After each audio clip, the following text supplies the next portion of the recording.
Hey, now what's going on, dudes and dudettes? So yes, to get into a couple things, incoming freshman quarterback Jaxson Dart out of Utah was named the high school preps player of the year, which goes to anybody throughout all of the US. So it's pretty great that he was able to win it, and it was just after a rising senior year. He wasn't really offered by any big schools before his senior year, and then after that, after his performance, he got so many. Luckily he did choose USC, and I think he's one of the brighter futures at quarterback USC has, especially with Miller Moss coming in after Keaton Slovis whenever he decides to leave. Then USC football also made a hire, or actually more of like an up hire in their program, because they did lose their tight ends coach, John David Baxter. So now they upgraded Seth Doge from an analyst to the tight ends coach.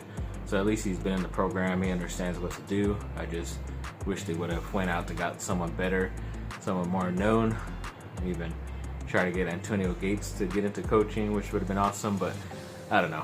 We'll see what they'll do, but yeah, as of right now, it is Doge. And then when it comes to the Duke Blue Devils, they had another game against Clemson, this time at home, and luckily they were able to blow them out in the second half. I think it was like 79-53, something like that final score. And then as you saw at the beginning of the video, Jalen Johnson, the talented freshman, had a nice dunk, very posterizing dunk on Clemson, and yeah, I'm sure that'll be played throughout this whole entire season whenever it ends. It was a great dunk, and yes, luckily they were able to get the W. They did lose yesterday. That's why I was kind of waiting to do this video, so hopefully talk about a Duke win against Miami, but they ended up losing by 2, which sucked. A lot of turnovers and all that crap, but we'll get past it, and hopefully their little mini streak ends right now, but hopefully they can start another one after this. And then when it comes to the Lakers, they've still been on the road. They did lose their most recent ones to like Detroit and Philadelphia that I'm not talking about, but this game they did get their biggest rival in the Boston Celtics, and definitely lived up to the hype. It was a Saturday night showdown, and everybody was watching, which was great. And yeah, luckily the Lakers had some luck. I left the game for a little bit, and when I came back, it was the end. But yes, luckily they were able to get that victory. A couple missed shots by the Celtics, and yeah, I mean, overall, LeBron played okay. Once again, I think he was under 20, but they still got the W, because luckily Anthony Davis stepped up and scored. Dennis Schroeder as well made a couple plays at the end. But yeah, overall, at least it was cool to see Jason Tatum still progressing, the ex-Duke player for the Boston Celtics, and made some nice plays towards the end, but luckily he didn't get the last shot, because I think he would have actually made it other than Walker and Tice. But yes, luckily they were able to get the victory over their crappy rivals, and they had one more game, but I'll get to that in a little bit. The last game of the road trip, and a couple of controversy of stuff happened in that game. I'll get into that in a little bit. But yes, now they're asking for the Chargers headlines if JJ Watt is a good landing spot for them. I think they named like 4 teams, and the Chargers were one of them. I just don't really know what the Chargers would give up as far as player-wise to be able to equal up money, and I don't know if they could really afford to just give up draft picks and then be able to have them on their roster and not sign anyone else this offseason. So I don't know. It's not like he's really been blowing up stat-wise, and he somehow always gets hurt. I think this is the one year he hasn't gotten hurt, but he didn't really have the stats in my opinion. So I mean, it might be great to have him opposite of Joey Bosa, because most likely the Chargers are losing Melvin Ingram, but you just never know. If it's not for too big of a price, which I'm pretty sure it is, then the Chargers should do it, but because I'm feeling it is, then they probably shouldn't do it. But it's nice on paper, it's nice for Madden football, like a video game, but yeah, they shouldn't do it in my opinion. And yes, USC basketball did finally get some playing time and got the victory against Oregon State at home. Noah Ballman, a couple of the bench guys, Shabazz also stepped up. It's pretty cool. Even Evan Mobley had a lot of easy dunks and showing his power down there. So it's good to see overall the victory from them. They kind of got that last second loss they had up at Oregon State in Beaverton. So luckily they were able to avenge it and still be like, I think like 13, 14 wins around there and still somehow not ranked. I just don't understand it. But yeah, definitely happy for them to be able to close out some of these games and have a good enough record to hopefully be a pretty high team once the NCAA tournament comes around next month, hopefully.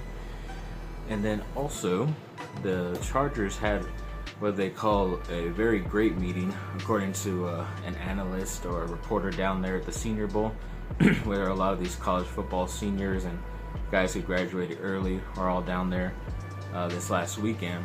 And they had a great meeting apparently with another Notre Dame defensive lineman, Hayes. I know it's his last name. I forget if it's Dalen Hayes or something like that. But they say he's a defensive end, but I think he's more of like an outside linebacker / defensive end. So he's like kind of a big person like that.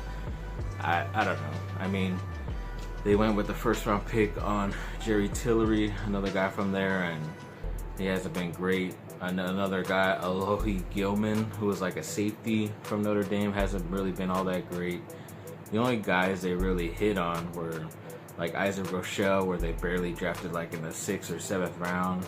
Drew Tranquil, who's a pretty talented linebacker, surprisingly, but he was injured all of last year as well, so it didn't really help out. So, I mean, I don't know. They've always seemed to draft a Notre Dame player, which is weird because it's not like the GM or anybody on the team is really from there as far as ownership wise. But I don't know. It's just, I hope they make the right decisions. I hope it's not a first round pick they're going to spend on that guy like that, but you just never know with the Chargers, because I think they have an opportunity to maybe move back a couple spots in that first round and still get 2 top quality, like top 10 offensive linemen, whether it's tackles or guard, in their first and second round picks, and have a couple extra picks later in the draft. So that's what I'm hoping for, but they're usually never that smart, which sucks, but it's what we got to deal with. And yes, the aforementioned last game of this 8 or some odd game road trip for the Lakers.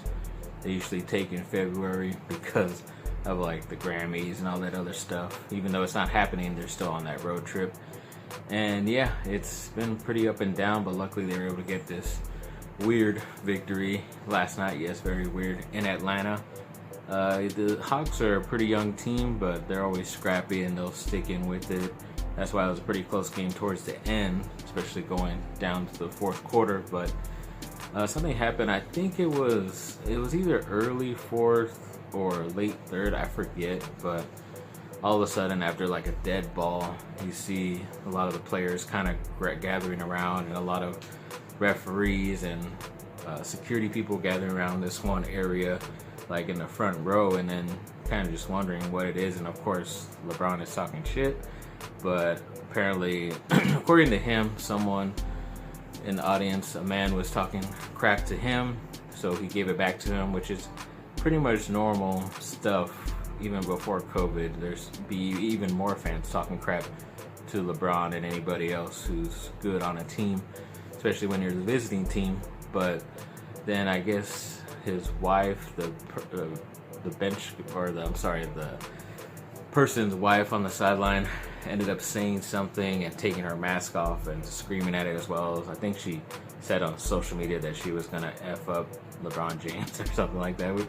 It's to me it's funny, and even LeBron thought it was funny too, but he didn't even think they should have been kicked out either, but because of this dumb COVID stuff, and maybe if she yelled it with her mask on, it probably would have been fine, but because it was like all the way off and she's in the front row, I think it's cool to have fans, but you could spread them out throughout the whole entire arena.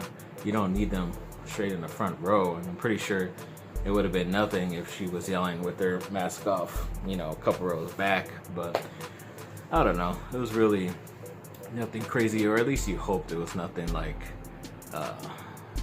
really bad and negative being said, and any racial slurs or anything like that. Luckily, it wasn't that, and LeBron just took it really good, I guess. But I just thought it was funny that the girls that was involved, the fan was named Juliana Carlos, and yeah, I didn't know my sister went out there, but no, it wasn't my sister. I just thought it was pretty funny. Nice little extra nugget. But yeah, overall, it was really nothing, so I'm glad it became a non-issue and they're able to get past it and get that victory. So I think they were like 6-2 or 7-2 or something like that. I forget how many games I said they played, but yeah, they only lost 2 games on that road trip, which is great. They probably should have won one extra one in Philly where they lost by a possession. But yeah, other than that, pretty nice road trip, and we'll come back home hopefully for a little bit longer, or when we travel, stay on the West Coast, Midwest and stuff, not have to go all the way over there. But yeah, overall, pretty happy with the Lakers so far. Even the Utah Jazz are like surprisingly top 3 team overall, but we saw that last year with the Denver Nuggets at times, and all they did were able to upset the Clippers. I don't think they'd be able to beat the Lakers, but yeah, they're a team to watch later when the playoffs come. But thanks for watching, people. Like and subscribe, comment down below. Let me know what y'all think.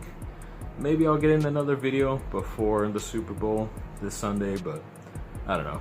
Probably gonna just get a small group together, you know, pretty much safety protocols, I guess, but none of us are sick and we take this stuff very seriously, so it's not like we have really anything to worry about. But yeah, always stay safe out there, watch yourself and wash yourself. Thanks guys, see ya.